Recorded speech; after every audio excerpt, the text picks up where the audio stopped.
Hi everybody, welcome back to Greek Favorites and More. I know it's been a long time. My last video was in December and it's already January. And it's a very cold and dreary day today and it's raining. So I thought what better way to spend the day than showing you one of my favorite recipes that I've been trying to perfect for quite some time now. And that's my homemade bread. This recipe is super simple, super easy. Believe me, you can make this bread.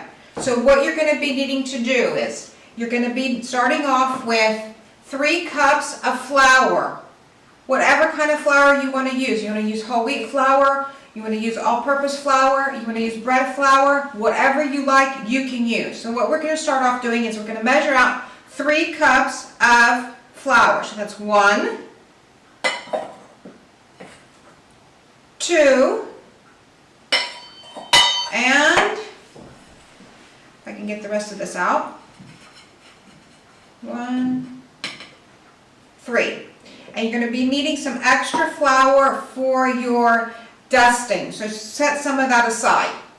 So then we're going to take 1½ teaspoons of salt, and that's 1 and your half right there.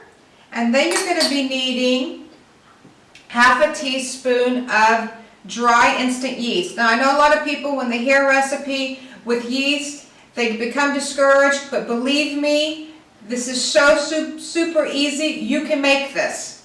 So you have ½ teaspoon of dry yeast and you just throw that into the bowl. And now what you're going to need to do is you're going to take your whisk and you're going to just whisk around your flour mixture. Just like this. And what this does is, it's called aerating, but I don't like to call it aerating. I prefer to call it fluffing up. This fluffs up your flour, and this is what's going to make those nice air pockets in your bread. So just swirl it around a little bit, just like this. Whisk it around. Around and around, and then you're done. Next, you're going to be needing 1½ cups warm water. Now when I say warm water, I mean that you want to stick your finger in it, and if your finger feels comfortable, that means it's fine. You don't want it to be too cold, you don't want it to be too hot. You just want it to be comfortable. So a little bit of warmish flour. And I always set a little bit aside as well, just in case, because you want your flour to absorb all the water from the bowl. So we're going to measure out 1½ cups warm water. That's 1, and then ½ right there, ½. And now you're going to need a wooden spoon. And if I can get my camera to zoom in, and I'm going to show you how we're going to do this. Just do this. You take your wooden spoon and you just mix the flour and the water together. And you want to mix it gently until all of the water has been absorbed by the flour. It's very simple. It's going to be a little bit sticky, but that's okay. Don't be afraid of that. So as you can see, some of it hasn't lifted completely. So I'm just going to add in a little bit more water. Just a little bit. As you can see yourself, it just forms into its own little ball. You don't have to do anything. You don't have to touch it. This is a no-knead bread. And what's great about this bread is there's no sugar at all added into it. So, as you can see, it's just a little bit sticky. And I'm going to take my spatula and I'm going to scrape off the remainder of it. There you go. You're basically done. Now, what you're going to do with this is, you're going to cover it with plastic wrap. Cover your bowl with plastic wrap.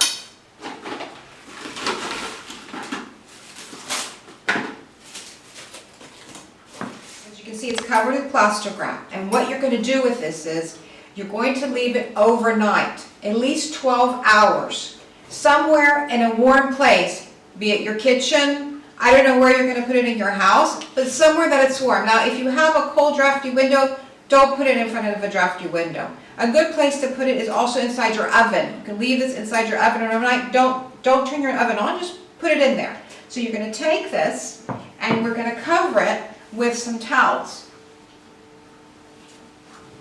Cover it just like this with some towels. This is how I do it. Cover it with your towels. You're going to leave it 12 hours or more, and you're going to set it aside. Now, for instance, if before you go to bed, you put your bread together, you cover it up, and then the next morning, if you want, you can bake your bread. If you don't want to do it in the morning, then you can do it before lunch, or you can even do it before dinner. It doesn't matter. It can sit as long as it wants. It's no, like, okay, you're not going to leave for 2 days, but 12, 18 hours, 24 hours is fine. So then, I have here my ready one that I made last night, and I'm going to show you how we're going to finish it off. This is so easy. So, let's finish this off. And then I'm going to bake mine, so you can see what it's going to look like once it's baked. This is absolutely amazing. This is so incredible. And if we can zoom in so we can see the air pockets. So let's zoom in so we can see the air pockets. This is what the air pockets look like. You see that? You see how it jiggles? That's what it's supposed to look like. Just like this. And I'm going to show you what we're going to do with it. This is so easy. I'm going to take a little bit of flour. I'm going to dust it onto your surface here. Spread it around.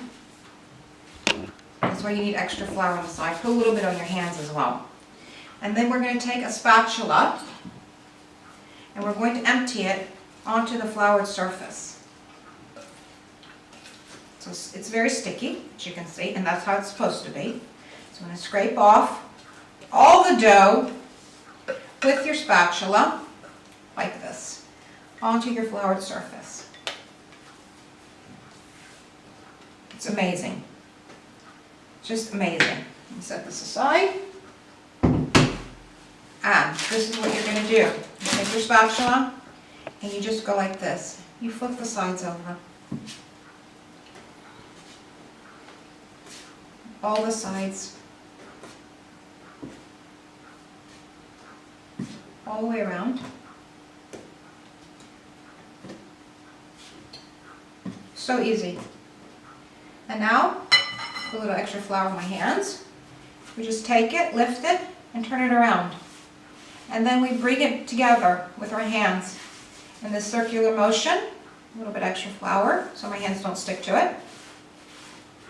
In a circular motion, just like this. You just twist it gently. You don't have to do anything else. And then once we're finished with that, you can see it. There it is. Soft. It's perfect. It smells absolutely delicious. There you go. You're done. Now, what we're going to do is you're going to take the same bowl that you made your dough in, right here. You're going to take some baking paper. Do not use wax paper. Use baking paper, parchment paper, not wax paper. Put it in like that. Take your bread, lift it up, and place it into your bowl. Just like this. And now you take the scissors, and you make a little cross on the top. You snip across, like that. And if you want to get fancy, you can do a little bit of slits all the way around. Take a little bit of your extra flour and sprinkle it on top. Makes it nice and pretty. And then you take plastic wrap and cover it. And you're going to set this aside for another half hour. And the reason why you're going to do that is because, set that aside, another half hour. And you might want to cover it. So let me take this towel for a minute and cover it for half hour. And what you're going to do now is you're going to set your oven to 450 Fahrenheit, 235, 240 Celsius. and we're going to take our Dutch oven that I have right here. This is the Dutch oven. If you don't have a Dutch oven, you can also use a pot that's pretty airproof. So you're going to take your Dutch oven, you're going to put it into your oven, and you're going to let it heat up for half an hour. So let's turn on the timer for half an hour, right there. And I'm going to put it inside my oven.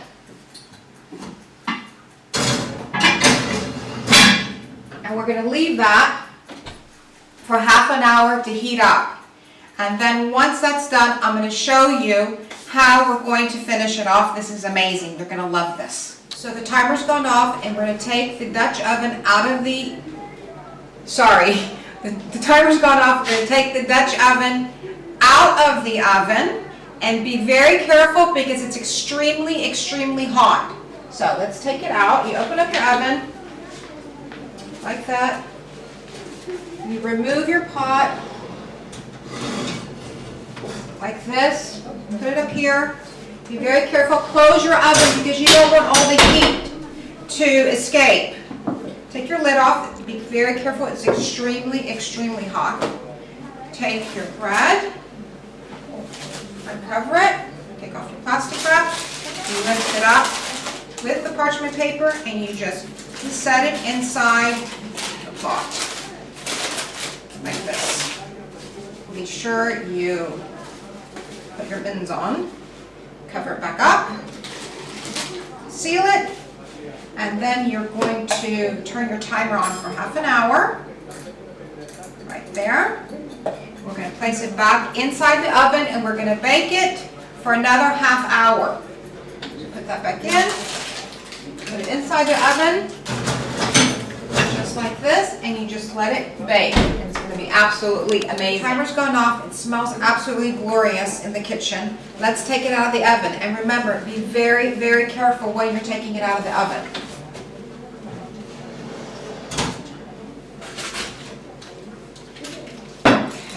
Be sure you close your oven so all that heat doesn't escape. Take off the lid, and there it is. You can see it. This is what it looks like. So what we're going to do now, we're going to stick it back in the oven for about 10 to 15 minutes, and that's going to make it brown. I wish I could. It's way too hot. I can't lift it. You can hear it crunch. Okay, so let's stick it back in the oven for about 10 to 15 minutes. Now that's going to depend how brown you want it on top, okay? So stick it back in. Put our timer on. Set it for 10. And then, if you want it a little bit darker, you can set it for another 5. So we'll be back. Timer's gone off after 10 minutes that it's been browning, so now we're going to remove it. Now be very, very careful taking it out. Oh my gosh. Look at this. This is so beautiful. Just look at this. Try to take it out so you can see it. I'm going to place it on a wire wrap so we can pull. Just a few minutes. Now I'm going to try to press it so you can hear the crunch. Can you hear that? Wow. It's absolutely gorgeous. You can make this. This is easy, believe me. So we're going to let it cool, and then we're going to cut it to see what it tastes like. So the bread has cooled. If you can hear that, how crunchy it is and how soft it is at the same time. So let's cut it to see what it tastes like. I'm just going to cut a little bit here off the edge. It smells absolutely glorious.